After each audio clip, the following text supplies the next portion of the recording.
Do'n nga po sir sa pagbabahagi po ng ayuda na kung hindi ako nagkakamali ₱5,000 sa bawat, jeepney driver. Kumusta po ang assessment niyo rito sir, Sir CJ? Hmm, nag yung assessment po namin kasi simula po siya, nag-focus po kami sa Naga, sa listahan po muna ng Naga jeepney drivers po muna. So nakuha po namin with the close coordination with LTFRB and DSWD, meron po tayong 512 na drivers sa Naga. Within Naga lang po 'yan. Tapos po ang suma total po nung ah, listahan na kasali na po yung mga may routes or touching Naga like Libmanan to Naga, Calabanga to Naga, and outside of Naga, touching Naga, meron po tayong 679, including na po doon yung 512 sa first day po. Okay po, iyon. So dito sir, ito na nabanggit niyo ito sa akin, parang, logistical support po yung inyong, ano Ah, dito. Ano po ang ibig sabihin nun, Sir CJ? okay po. Nung kasi pong itong programa kasi pong ito, galing pong national government. So ang nag-usap-usap po nito ng programang ito, DSWD, LTFRB, mga national government agencies po. Tapos nung halos pa implementation stage na po siya, doon na lang po tinap si LGU para makipag-ugnayan din sa pag-asikaso ng event, pag ano ng actual distribution. Meron nga po tayong katuwang na mga barangay social welfare, ang ating city social welfare, at ang opisina po namin nakipagtulungan po para maging ano po yung pag-distribute po, pag-payout. Dito sir, sa lahat ng mga jeepney driver sa Naga City, lahat po ba yun sir nabigyan o merong hindi nabigyan ng ayuda sir? At for transparency po, meron pong hindi nabigyan. Ano Kasi po, ang pagkakaalam ko kasi po or ang pag-relay sa amin ng DSWD and LTFRB, yung listahan pong yun ay clean list na. Yung tinatawag pong clean list. Meaning po, galing sa mga kooperatiba natin sa transport, binigay sa LTFRB yung lista, and si LTFRB po nag-filter, kumbaga po, finilter, kasi po merong na-find out na naka-receive ng iba pang ayuda. Example po, meron tayong mga jeepney drivers na on weekends tricycle drivers din. So meaning po nakakuha na sila doon sa unang AX for tricycle.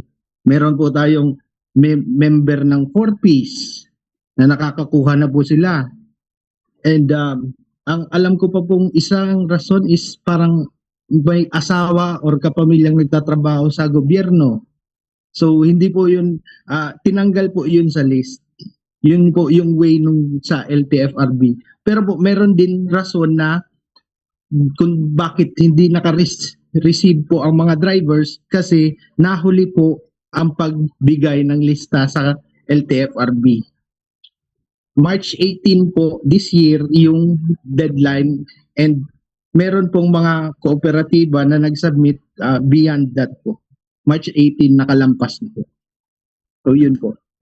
Opo. Wala naman kayo sir na-receive na reklamo. Halimbawa, yung hindi nabigyan. Kasi ang mindset ng tao pag hindi nabigyan, magrereklamo, bakit hindi ako nabigyan? Mga ganon. Wala namang ganon sir. Actually po, doon po ang opisina po namin nagpwesto po doon sa tinatawag na grievance team doon po sa event. Kasi po, ine-expect talaga po yung mawawala sa lista, as in dudumugin po kami. Pero po, ang measure pong in-apply po namin is a day before, sinabihan po namin yung mga chairman ng mga kooperatiba na binigyan po namin sila ng clean list, ng listahan, at sinabihan po namin na i-relay po yung message na pag wala po dun sa lista, wag na pong pumunta doon kasi hindi po yun yung tamang event na kung saan magbabaka sakali kasi po fix na talaga po yung listahang yun. So meron dahil meron pa din pong pumunta doon, and marami din po. Then ang nagve-verify kasi po nung sa listahan is LTFRB. Wala pong parte doon kasi ang LGU. Kasi kung sa LGU po, ang total drivers natin talaga po is 570 plus. Hindi ko lang po anong yung exact dahil meron pa ding mga drivers na lumalapit na nagpapalista sa main master list naman po ng lokal na sa atin po dito sa Naga. Kaya po nabigla po kami nung ang nasa lista lang po is 512. Pero po may reason naman po yung LTFRB kasi po doon team doon pinilahan po kami ng mga wala sa lista. Then ini-explain naman po nila ng LTFRB pag kita doon sa list, mayroon pong sa gilid po may rason kung bakit sila hindi nakatanggap or wala sila sa lista po. Yun po. Ito sir, sa pagbabahagi natin ng ayuda, syempre nakatuwang tayo dito. Ano ba sir yung pinaka kino-consider ninyo as pinaka challenge sa pagbibigay natin ng logistical support? Halimbawa sa papeles, sa mga tao, sa pakikipag-coordinate sa DSWD, mga ganon, Sir CJ? Ang pinakamahirap po dito sa part sa ating pagtulong sa ating national agencies po, yun po talagang pagkausap dun po sa ating mga drivers na wala sa lista. Kasi po madami-dami talaga pong pumunta dun pa din kahit in-inform na po natin na pag wala sa lista, wag na po dun pumunta. Kasi meron pa pong ibang paraan para nating maayos kung ano pa man po ang kumbaga po para sa susunod mas makasali sila. Kasi po right after po nung pag-distribute po, i-informin ko po yung mga chairman na yung mga drivers pong hindi nakakuha sa kanila, ilista po. Kasi po isasubmit po namin din sa LTFRB. Kasi po kailangan talaga po nila ng rason na pag nakakausap po namin doon, sabing 30 years na po akong driver. Bakit wala po ako sa lista? Yun pong mga yung pinakamahirap na part, yung alam mong kahit wala tayo pong magagawa.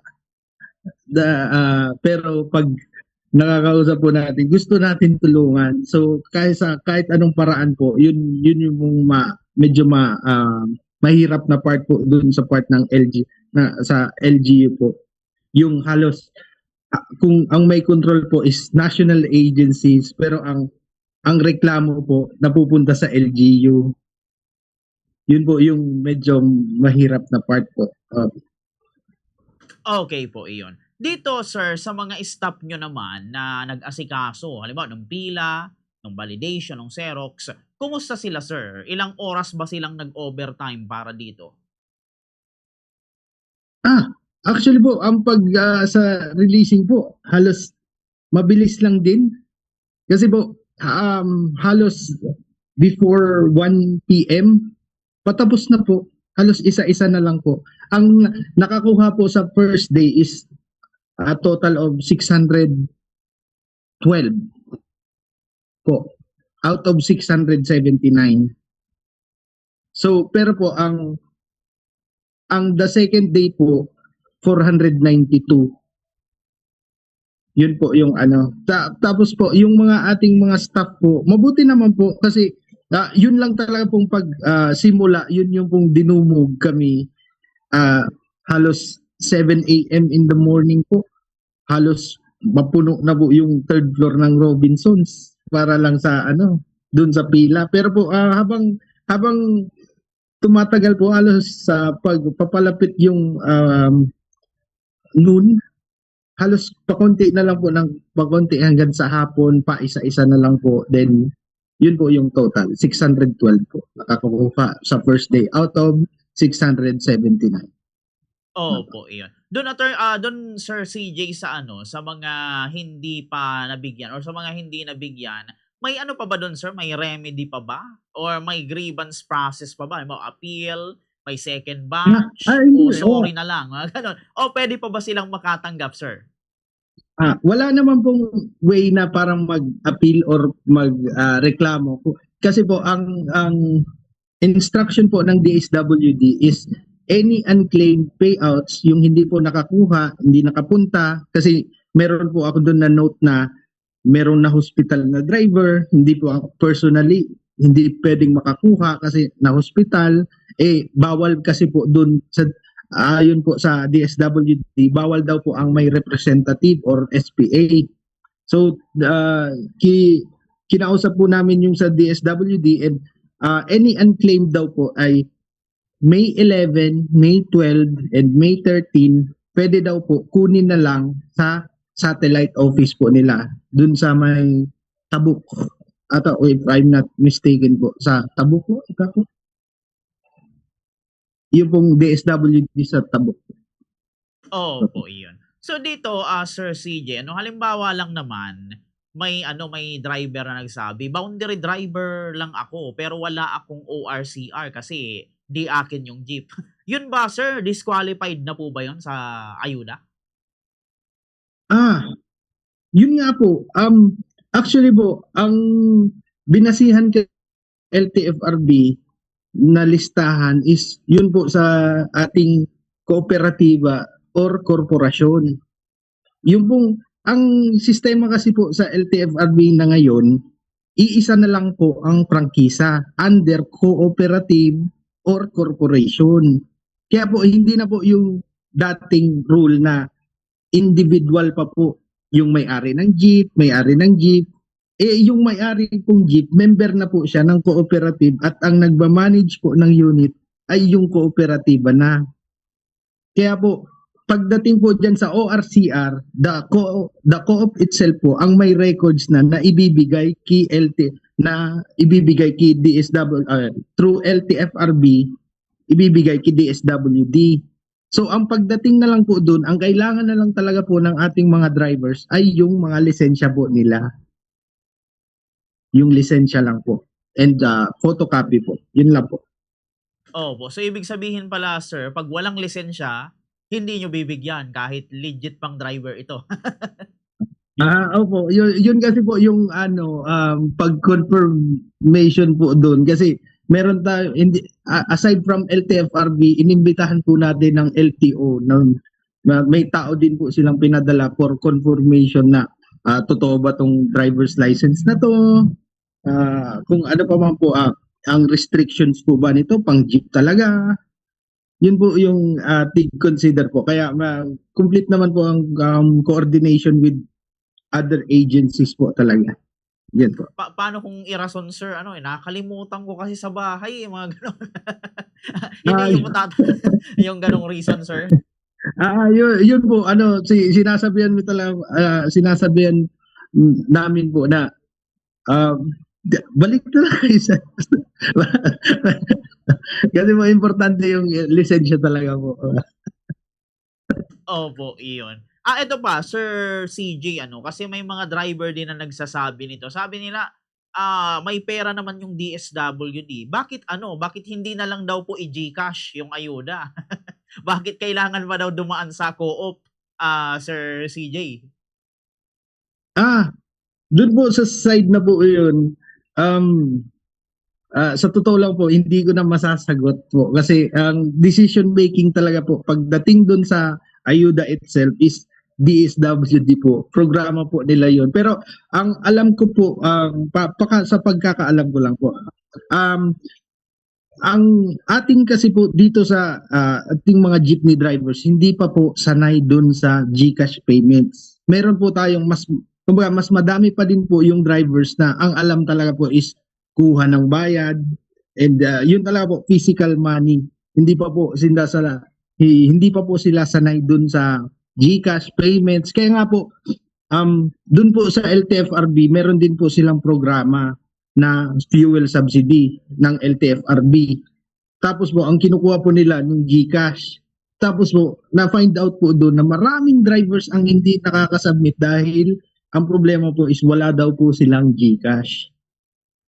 Yun po ang kinonsider kung bakit kung parang in a sense kung bakit po parang physical money talaga po ang binigay. Pera talaga po. Yun po. Opo, iyon. So dito sir, bago tayo magtapos, siguro sir, ano na lang ang inyong maiiwan na mensahe, lalo po dun sir sa mga hindi po nabigyan ng ayuda na siguro nagreklamo sa atin. Ano ang inyong mensahe? And syempre, sa mga susunod pa kung may ayuda pang matatanggap, ano sir yung inyong maibibigay ulit sa kanilang mensahe para hindi magkaroon ng aberya or kung ano pa man ang mga hindi nabigyan, mga ganon. Sige sir. Ah, ang mensahe ko po sa ating mga jeepney drivers po na hindi nakasali po dun sa lista or hindi nabigyan po. Um, on our part po sa LGU, sa pangunguna po ni Mayor Lenny and sa aming department na si Sir JP Buendia, ang mga gagawin po namin is kukunin po namin yung listahan kung kumbaga po i-inform namin kayo kung bakit hindi kayo nakalista kasi po meron talaga po mga drivers na hindi kuha pero pagdating doon sinabihan naman po yung rason and maano naman po tinanggap po nila yung rason. Kumbaga po kailangan lang po natin i-inform lang po kayo kung bakit hindi kayo nakalista. Meron po kasi yung rason kung bakit hindi kayo na isali. So on our part po, kung meron talaga pong drivers na hindi pa nakakakuha sa iba and makakakuha po talaga dapat dun sa AX program, gagawa po kami ng lista and ipapasa po namin sa mayor for reporting and from there po ang steps po is kung paano po sa susunod na ayuda kumbaga po mapa-prioritize na po kayo or mabibigyan na po kasi po naintindihan po namin ang inyong saloobin po na kayo naman po talaga ay mga drivers at hindi nakakuha. Pero po yun po ang gagawin po ng LGU and sana po patuloy po nating suportahan ang ating mga jeepney drivers. Yun lang po. Thank you po.